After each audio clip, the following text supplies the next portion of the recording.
Así que lo primero, agradeceros vuestra asistencia, vuestro tiempo, agradecer también a la Casa del Libro el habernos permitido organizar este evento, en especial a Raúl, que siempre nos atiende tan bien.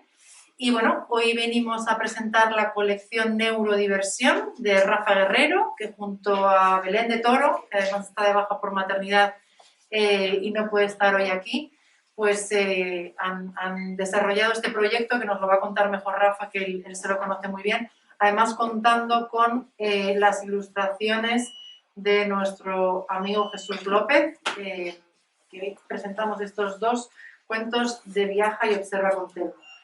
Para las personas que no conocéis la editorial Sentir, pues voy a hacer un breve resumen de dónde surge este sello editorial, que realmente surge del grupo Marcomo, que tiene más de 75 años de historia y de recorrido, en colaboración con un centro de psicología y en colaboración con varias universidades, se realizó un estudio de revisión bibliográfica de la literatura infantil en España para poder analizar cómo se abordaban diferentes temáticas de actualidad a través de los cuentos, para poder explicar a los más pequeños diferentes temas adaptados pues, a su lenguaje, a sus características, que fuera algo interactivo, atractivo, perdón, y que fuera, también tuviera, que fuera lúdico, ¿no? Que tan importante es para la infancia toda la parte lúdica y simbólica.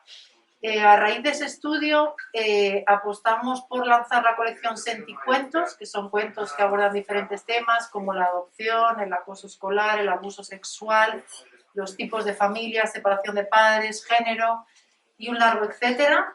A posteriori hicimos otro estudio con otras universidades y nació la colección Crecicuentos, que explica las etapas evolutivas de la infancia, y a posteriori pues Neuricuentos, Neuroaventuras, Sentilibros, y ahora estamos con Neurodiversión, que esto fue una idea, un proyecto de hace más de un año, una propuesta de Rafa, que como digo ahora nos explicará un poquito más en detalle este proyecto.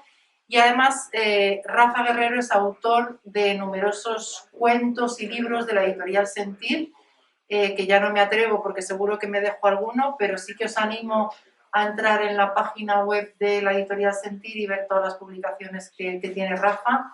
Voy a hacer una breve introducción de Rafa, que seguro que todas las personas que estáis aquí le conocéis, pero bueno, por si acaso una breve síntesis de su biografía. Rafa Guerrero es licenciado en Psicología y de la Salud por la Universidad Complutense de Madrid, doctor en Ciencias de la Educación y experto en Psicología Educativa, máster en Psicoterapia Breve, experto en Trauma y MDR, experto en TDAH, trastornos del aprendizaje y de la conducta, director del Centro Sanitario Darwin Psicólogos y profesor universitario.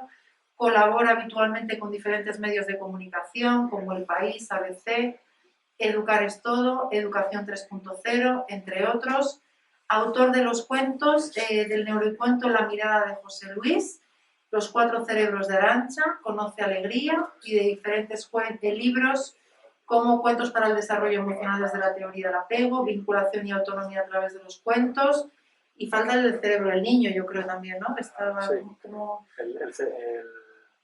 ¿Cómo estimular el cerebro del niño? ¿Cómo estimular el cerebro del niño? Así que nada, os animo a que también conozcáis otras publicaciones de Rafa y te paso la palabra para que nos cuentes este bonito proyecto. Muy bien, pues muchas gracias. Bueno, está comentando, buenas tardes a todos, a todas, buenos días a los que nos seguís desde Latinoamérica.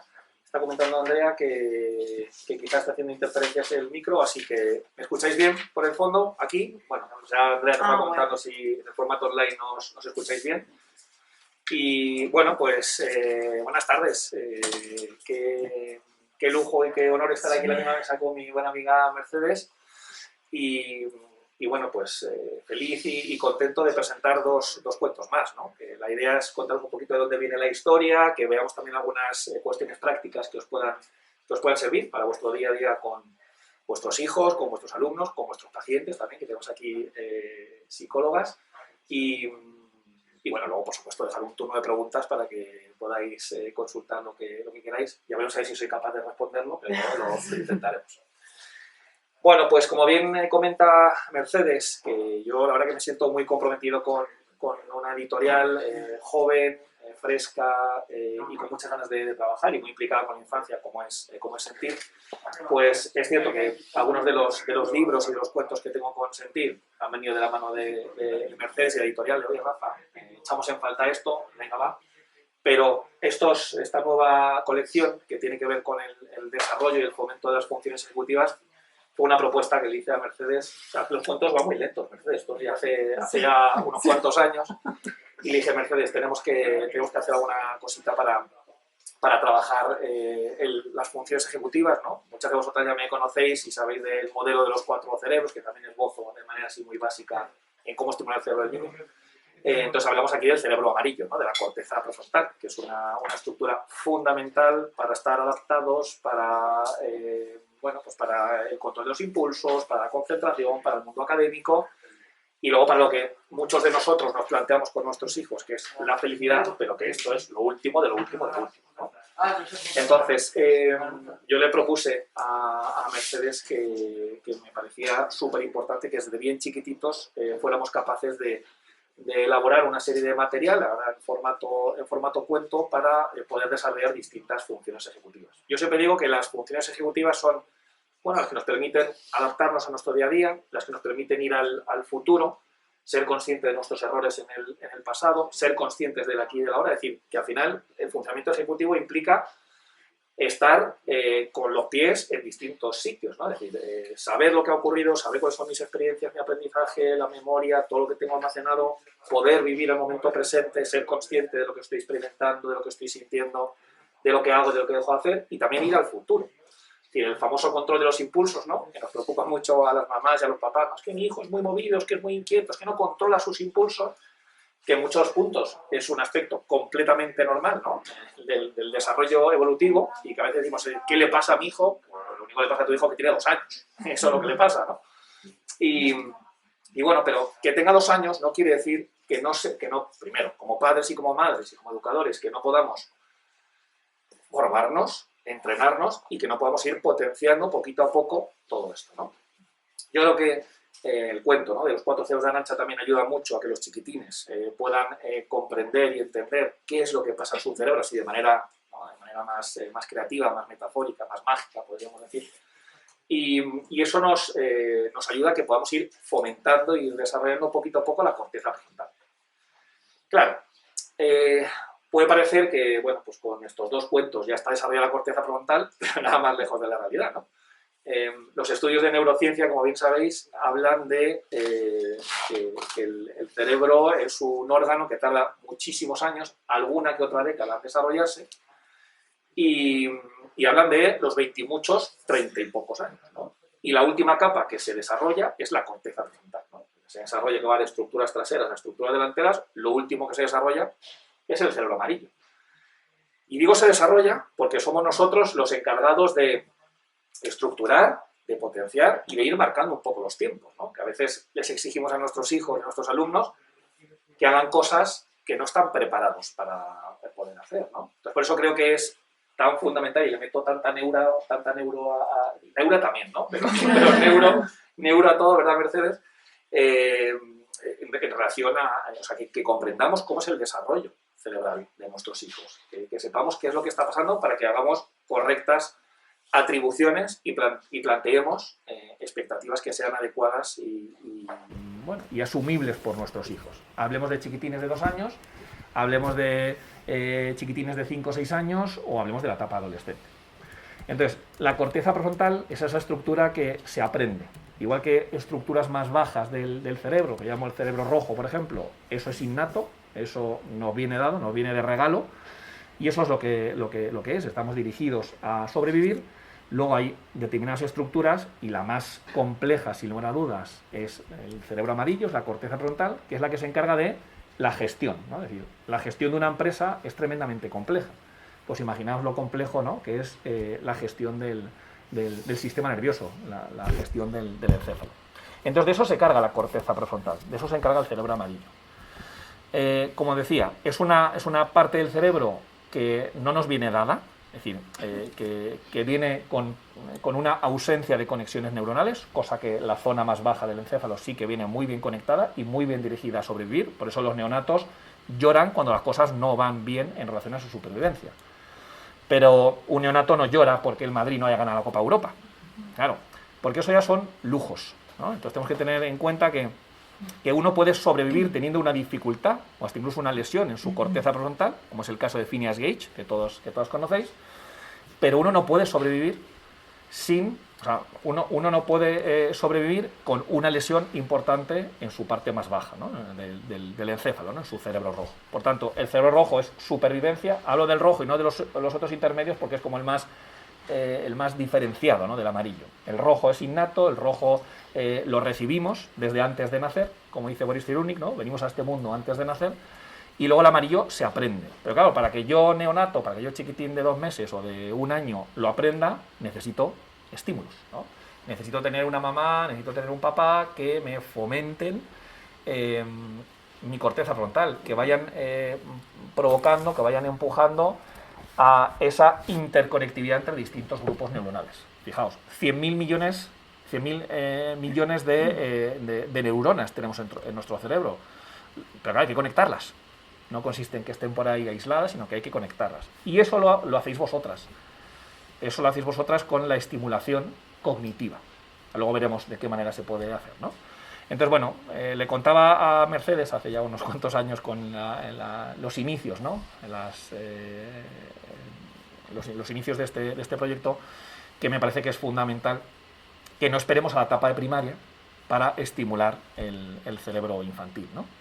Entonces, ¿de qué manera? Por supuesto, lúdica, mediante el juego, podemos ir trabajando las distintas funciones ejecutivas. Entonces, el primer cuento que desarrollamos fue este de aquí, ¿no? El de Viaja y observa con Telmo. Y en este cuento lo que se trabaja en esencia son 2 funciones ejecutivas que van muy de la mano, que son la concentración y el control de los impulsos. ¿Y por qué empezamos en este primer cuento con estas 2 funciones ejecutivas? Pues porque son fundamentales. Porque la gran mayoría de las mamás y de los papás y de los profes nos quejamos, ¿no? A veces de manera fundamental y otras no, nos quejamos de es que este niño no se concentra, es que esta niña no controla sus impulsos, es que está la que salta, ¿no? Y a veces es parte del proceso normal, ¿no? Lo que hay que hacer es invertir en paciencia, lo que hay que hacer es ajustar las expectativas y entender que, bueno, pues que, claro, es que mi hijo se tira al suelo y cuando rompe en rabia, pues lo pasa fatal y entonces, claro, pues que si tu hijo tiene 3 años no tiene capacidad de activar su cerebro amarillo porque apenas, entendedme, ¿vale? Apenas tiene cerebro amarillo, apenas tiene corteza frontal y necesita de alguien externo que se haga cargo de su corteza frontal, ¿no? Yo siempre cuento la anécdota de la película de Ghost. ¿Os acordáis de Ghost? De Patrick Swayze, de Demi Moore y de Whoopi Goldberg, ¿no? Bueno, pues en una de las escenas finales, para quien no la haya visto, no voy a hacer de spoiler, ¿no? Pero seguro que la habéis visto todas. En la película de Ghost, Demi Moore, Whoopi Goldberg, ¿no? O Damae Brown, un clásico del cine, le cede su cuerpo a Sam, ¿no?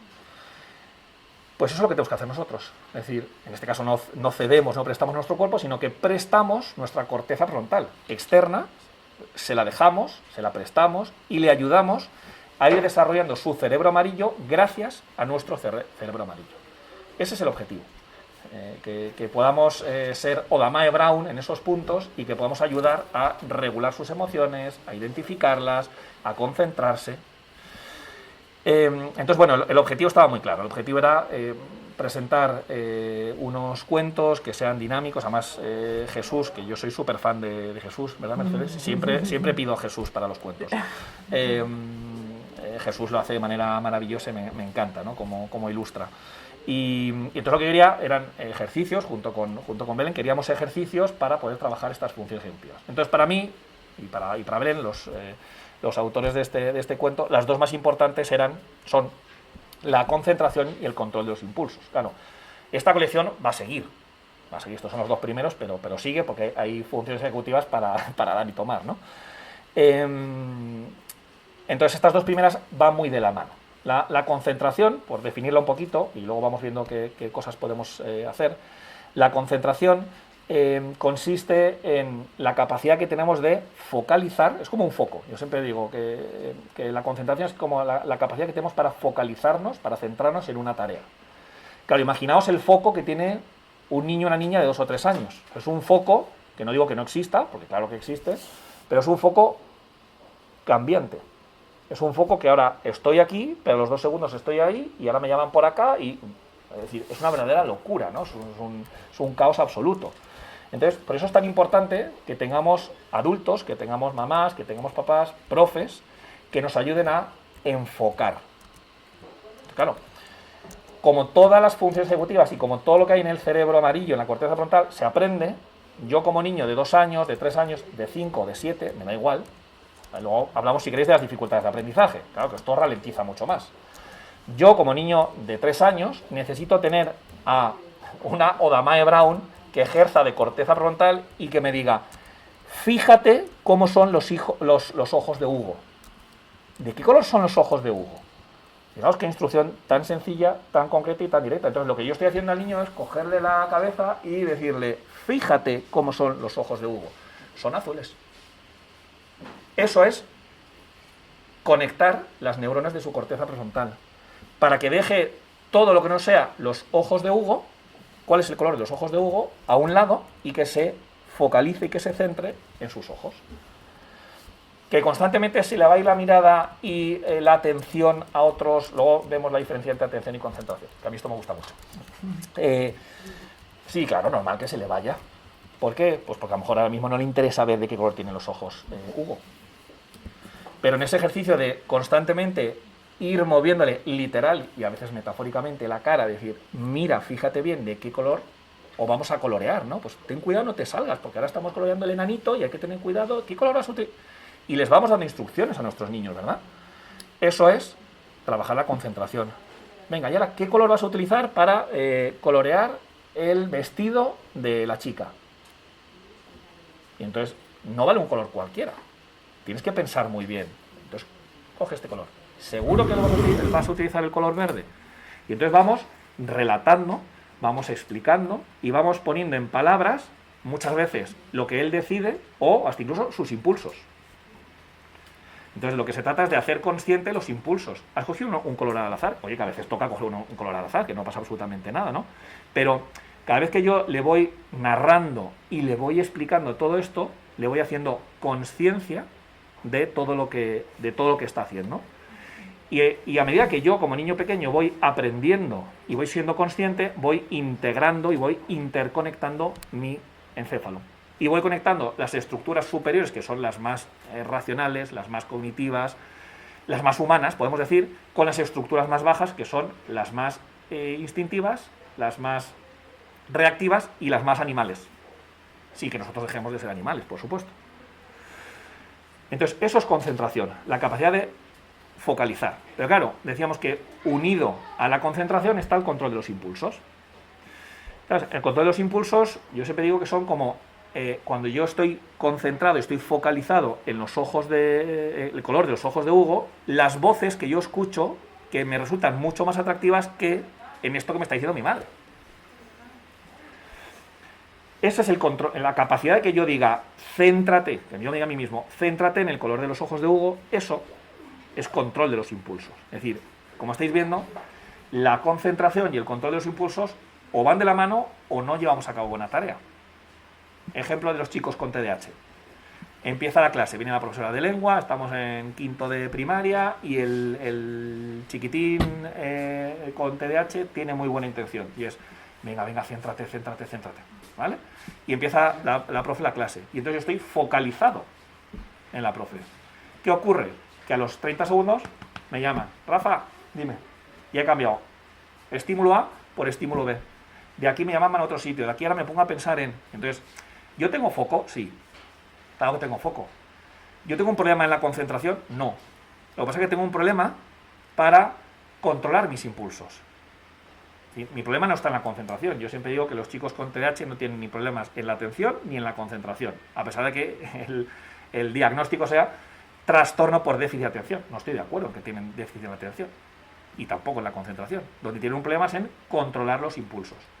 Es decir, que si yo lo que tengo que hacer es focalizarme en la profesora o en el color de los ojos de Hugo, tan importante es que yo me concentre, como que siga manteniendo en penumbra, ¿vale? Yo estoy focalizando, estoy iluminando un estímulo, que es el que creo que corresponde o el que tengo que hacer, pero tan importante es que yo ilumine lo que tengo que iluminar, como que mantenga en penumbra aquello que ahora mismo tiene que quedar en penumbra. A lo mejor me interesa mucho más el estar pensando en a qué voy a jugar en el patio con mis amigos. Seguramente esto me motive más. Pero ahora toca prestar atención a la profe. Entonces, la concentración y el control de los impulsos va muy de la mano. Muchas veces el tener un déficit en el control de los impulsos va a implicar no solamente un mal funcionamiento en la concentración, sino, y esto es efecto dominó, un bajo rendimiento académico, dificultades de aprendizaje. Dificultades de aprendizaje, no digo como diagnóstico, digo como una dificultad para los aprendizajes, ¿no? Entonces, cualquier tarea, yo siempre comento que para trabajar las funciones ejecutivas, que es algo que es súper divertido, consiste en saber qué función ejecutiva hay que trabajar: concentración, control de los impulsos, memoria operativa, planificación, regulación emocional, toma de decisiones, consciencia, conciencia ética, el pepito grillo también es una función ejecutiva, velocidad de procesamiento, memoria operativa, flexibilidad cognitiva, fijaos, automotivación, es decir, tengo que estar en la clase de lengua y no me apetece nada, ya, pero tienes que sacar tus recursos, es decir, tirar de tus pocos recursos y de tu poca motivación y sacar adelante la clase de lengua o los deberes de matemáticas que tienes que hacer, que no te apetece nada, y sacarlo adelante de una manera suficientemente buena, eso es una función ejecutiva. O sea, todo esto que hacemos nosotros en nuestro día a día, ¿no? Que es sacar adelante cosas del trabajo, de casa, de determinados compromisos sociales que tenemos y que los llevamos a cabo de manera suficiente, no digo de manera magnífica, de manera suficiente, a pesar de que no estemos motivados, eso es una función ejecutiva y me permite estar más adaptado en mi día a día. Es decir, el funcionamiento ejecutivo es que es fundamental y de hecho los que nos dedicamos a la clínica vemos que muchas de las personas, niños, adolescentes, adultos, personas mayores, que están desadaptadas, que tienen algún problema de adaptación, que son disfuncionales, que tienen muchos síntomas, en la gran mayoría de los casos, el cerebro amarillo tiene mucho que decir. No sé si como raíz o como consecuencia, pero esa parte tiene mucho que decir. Entonces, con saber lo que es la concentración, con saber lo que es el control de los impulsos, y una vez que sé qué es cada una de estas cosas, echar la imaginación a volar y cualquier actividad me vale para trabajarlo, eso es trabajar las funciones ejecutivas. Que no consiste en volverse loco, que no consiste en estar obsesionado, en estar... Es decir, que hay muchísimas actividades que van a potenciar ese funcionamiento ejecutivo, ¿sí? Entonces, cuando hablamos de atención, hablamos de un proceso que es inconsciente, que es reactivo. Si ahora, mientras estamos aquí charlando tranquilamente, ya en breve os voy a dar paso a vosotras y desde el formato online también para que hagáis vuestras preguntas, ¿no? Si estamos aquí charlando tranquilamente entre amigos, entre colegas, y de repente escuchamos un grito muy fuerte, queramos o no queramos, va a captar nuestra atención. Sea un grito, sea que unos libros se caen, lo que sea. Entonces, irremediablemente todos vamos a orientar nuestra atención, que no nuestra concentración, hacia aquello que llama nuestra atención. Pero llama la atención de una manera inconsciente, de una manera reactiva. Yo no digo, uy, parece que alguien ha gritado, venga, voy a prestar atención a ver qué ocurre, y miro. No, esto es, quiera o no quiera, lo voy a hacer, ¿sí? Eso es atender. Y la atención es un proceso que está desde antes de nacer. Es decir, todos atendemos. Los TDAH atienden. En el momento que al TDAH tú le pegas un susto, le pegas una palmada o un coche está a punto de atropellarle, vamos que se atienden. No tiene ningún problema para atender. Pero la concentración, que ya no es innata, que ya no es reactiva, sino que es elaborada, que es trabajada, que es corteza frontal, que es estimulada, ya es otro cantar. Ahí soy yo el que decido concentrarme en los ojos de Hugo, en la profesora de lengua. Por lo tanto, requiere de toma de decisiones, de consciencia, de perseverancia. Por cierto, la perseverancia, otra función ejecutiva, ¿no? Que está muy a la baja en nuestra sociedad, ¿no? El ser perseverantes. Entonces esa es la diferencia entre atención y concentración. Que la atención nos entrena, que es innata, que ya está en nuestras vidas desde antes de nacer, y la concentración se debe y se puede estimular. cualquier ejercicio que se os ocurra para trabajar esto, y además siempre comento que no hay ejercicios puros. Y cuando a veces mis alumnos me dicen, oye Rafa, dime un ejercicio para trabajar solamente la concentración, digo, no existe. Porque todo ejercicio donde trabaja la concentración, trabaja otras funciones ejecutivas. Bueno, pues eso que nos llevamos, ¿no? Que aparte de trabajar la concentración, pues puede trabajar la memoria operativa, puede trabajar el control de los impulsos, puede trabajar la flexibilidad cognitiva, bueno, tantas cosas. Entonces no hay ejercicios puros.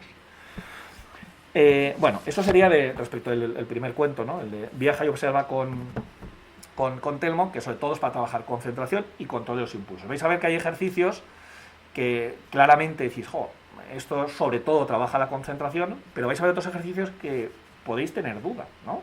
Jo, pues esto también está trabajando la memoria, o esto también está trabajando la planificación o la orientación espacial. Claro, porque voy a repetir que es imposible tener ejercicios puros, pero todos los ejercicios que veis en estos cuentos trabajan las dos funciones ejecutivas que están en cada uno de ellos, ¿no? En Viaja y observa con Telmo está la concentración y el control de los impulsos, porque van de la mano, y en Viaja y memoriza con Telmo nos encontramos con la memoria y la orientación espacial, que son fundamentales, ¿no? La memoria ya no tanto como la memoria que conocemos todos, ¿no? La memoria a largo plazo. Con esto voy a ir un poquito más deprisa porque si no me estoy enrollando mucho. Te he dicho que iba a ser breve. Entonces, la memoria no tanto como la memoria a largo plazo que conocemos todo, porque la memoria a largo plazo está en estructuras más bien traseras del neocórtex, y acordaos, estamos en la parte frontal. Entonces, ¿cuál es la memoria que está en la parte frontal? La memoria operativa. La capacidad que tenemos para recibir una información, memorizarla durante unos segundos, pero operándola, haciendo algún tipo de operación, haciendo algún tipo de cambio, haciendo algo.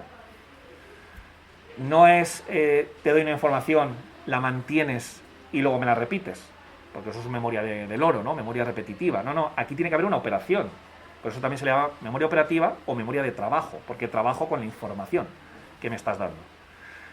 Un trabajo de memoria operativa sería que yo te dé una palabra y que tú me la deletres al revés. Eso implica que yo recibo Abigail me dice una palabra, yo la mantengo en mi memoria online, en mi memoria presente, me acuerdo de esa palabra y ahora tengo que trabajar con esa palabra. No vale que la repita, porque eso es un proceso automático, sino que tengo que darle la vuelta a esa palabra. Y eso requiere un trabajo, una operación, memoria operativa. Mantengo la información, la opero y le digo, Abigail, ya tengo la respuesta. Es pim, pim, pim, y la voy deletreando al revés. ¿Sí? Y luego la orientación, que es fundamental, ¿no? Otra de las capacidades que también queremos desarrollar con nuestros hijos y nuestras hijas, ¿no? La capacidad de que estén orientados en el tiempo, en el espacio, en la izquierda, en la derecha, ¿no? ¿Cuántos de los adultos que estamos aquí muchas veces gira a la izquierda y ¡ay, es verdad! ¿No? Entonces, bueno, pues el trabajar todo esto no deja de ser esquema corporal, no deja de ser orientación espacial. Y bueno, pues estas son las cuatro. Las dos primeras las teníamos clarísimas, y porque son, bajo mi punto de vista, las más importantes, y en el resto de los cuentos irán apareciendo otras funciones ejecutivas que fijaos lo que queda por ahí atrás. La autorregulación emocional, ahí es nada, función ejecutiva, es de aquí. Yo siempre digo que la inteligencia emocional es una inteligencia que está aquí, porque implica ser consciente de la emoción que tengo, implica etiquetarla, darle un nombre, pues siento miedo, estoy muy enfadado, implica saber gestionar esa emoción, ¿no? Así que bueno, pues os doy paso a vosotras y a vosotros, tanto en online como aquí en presencial, para que podáis hacer vuestras preguntas y vuestros comentarios, ¿vale?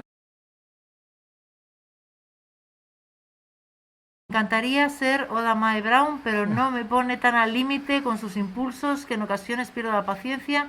Es como estar en alerta constantemente. Se cae, lo tira, lo dice, lo hace. Ya son 6 años y tiene límites firmes y claros, pero tiene que pasar de la raya sí o sí, aún teniendo consecuencias. Bueno, pues Eni, vale. Eni. Bueno, a ver, yo siempre reconozco que me cuesta mucho dar respuestas específicas ante situaciones que desconozco, ¿no, Eni? Pero bueno, habrá que ver, ¿no? Habrá que ver en este caso si esto es un reto constante, si es todos los días o es algo puntual, ¿no?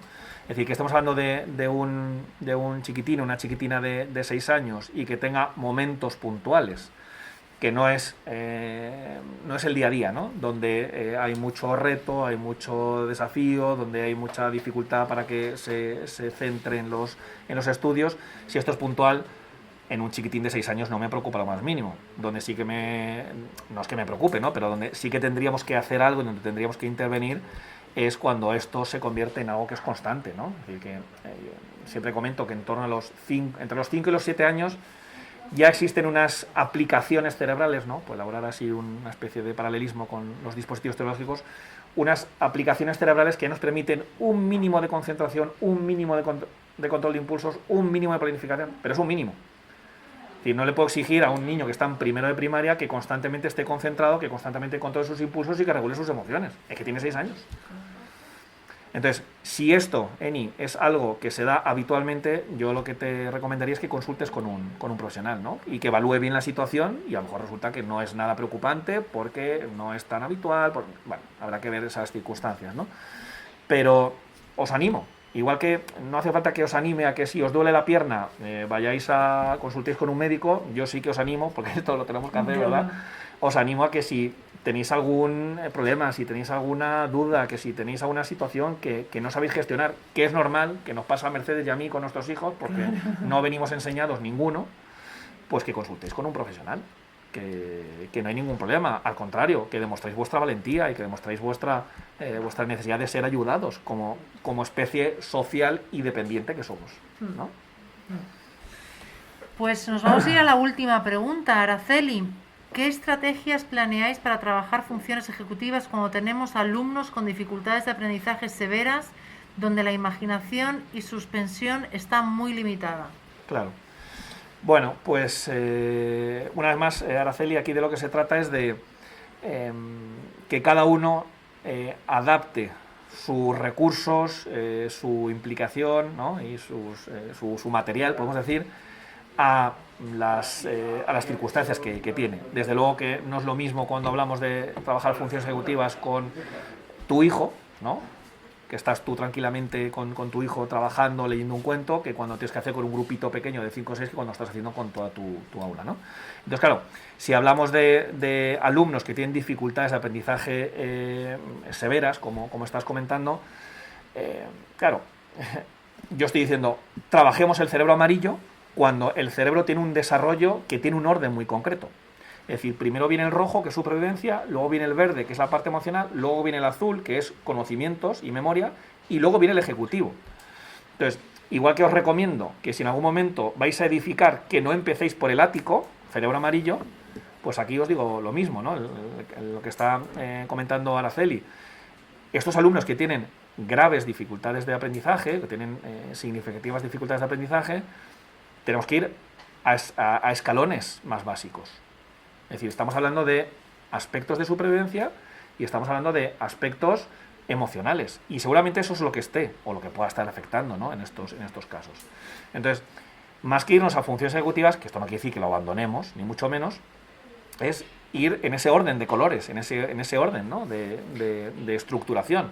Primero vamos a asegurarles la supervivencia, luego la parte emocional, luego la parte cognitiva, y luego la parte ejecutiva, que es la que va a regular todo. Pero, ¿qué va a regular el cerebro amarillo si nos encontramos con que la parte emocional está vacía? Es difícil, ¿no? Entonces, bueno, entiendo tu preocupación, Araceli, me cuesta poder darte una respuesta más concreta sin conocer el entorno de tu clase, pero esto tiene que ir de abajo arriba.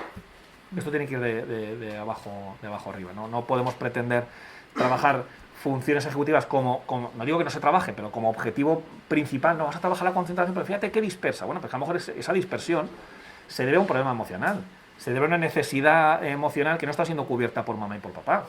Pues vamos a ir hasta el piso que no esté siendo cubierto y a partir de ahí vamos edificando para arriba. A lo mejor no consiste en construir un ático espectacular, a lo mejor nos tenemos que quedar en una casa baja, por lo menos ahora. Y ya luego iremos viendo hacia dónde llegamos, a lo mejor luego construimos el Empire State. Pero por ahora. Entonces me encuentro con muchos casos, ¿no? en consulta que, claro, como tendemos a hacer evaluaciones express, ¿no? La mamá, el profe, que está muy implicado, con este niño hay que trabajar la concentración, el control. Esto es funcionamiento ejecutivo. Y un segundo. Vamos a hacer una buena evaluación. vamos a ver el edificio entero, vamos a ver qué ocurre aquí. Y te das cuenta que, en muchos casos, ¿no?, que son niños con deficiencias o con necesidades emocionales muy serias. Recuerdo un caso hace muchos años, una APT que me dijo, Rafa, mira, te voy a derivar que a través de sus papis, de la familia, fatal en concentración, fatal en control de los impulsos, muy mal memoria operativa, muy mala planificación. Claro, a nivel académico va fatal, hay que trabajar las funciones ejecutivas. Y dije, bueno, espérate, vamos a evaluar. Y claro, cuando recibí a los papás, cuando vi al chiquitín, hicimos el proceso de evaluación, que nosotros lo hacemos de manera muy tranquila y muy profunda. Claro, un niño que se había criado los primeros años de su vida en un orfanato con un problema de apego grave, importante. Claro, es decir, había criado durante unos cuantos, no sé si eran 4 o 5 primeros años de su vida en un orfanato. Y nos estamos yendo a la guinda. Es decir, que el Madrid, otra vez, que el Madrid gane la Copa Europa es que es un extra, es que es un lujo. De lo que se trata ahora mismo es de que hay unas necesidades emocionales que no están siendo cubiertas. ¿Que eso tiene repercusiones en que el Madrid no gane la Copa Europa? Sí, sí, pero eso no implica que tengamos que trabajar ahí arriba, que tengamos que trabajar la parte amarilla. Hay que trabajar la parte verde. Vamos a trabajar el vínculo, vamos a trabajar la relación, vamos a trabajar la adopción, vamos a trabajar las 50.000 cosas que tenía este chiquitín. Y ya luego, si acaso, trabajamos las funciones ejecutivas. O sea, es que ¿verdad? No es oro todo lo que reluce. Que vemos así 2 o 3 síntomas y decimos, ¡buah! Este niño tiene un TDAH de libro. Y a lo mejor esos síntomas no están causados por un TDAH. O sí, pero no lo sabemos. Hay que ver exactamente qué es lo que está pasando. ¿Cuántos niños que se han desarrollado en orfanatos, sigo el mismo ejemplo, han sido diagnosticados de TDAH porque tienen los mismos síntomas que tienen los niños con TDAH? O el síndrome de alcoholismo fetal, ¿no?, que ahora se llama trastorno del espectro del alcoholismo fetal, ¿no?, el TEAF. Sí. Es que tiene un TDAH. No tiene un TDAH, tiene un TEAF. Es que no es lo mismo. Ya, pero también cumple con los síntomas del TDAH. No. ¿Qué viene antes, la gallina o el huevo? Claro, si tiene un TEAF, no puede tener un TDAH. Vamos, por lo menos bajo mi punto de vista.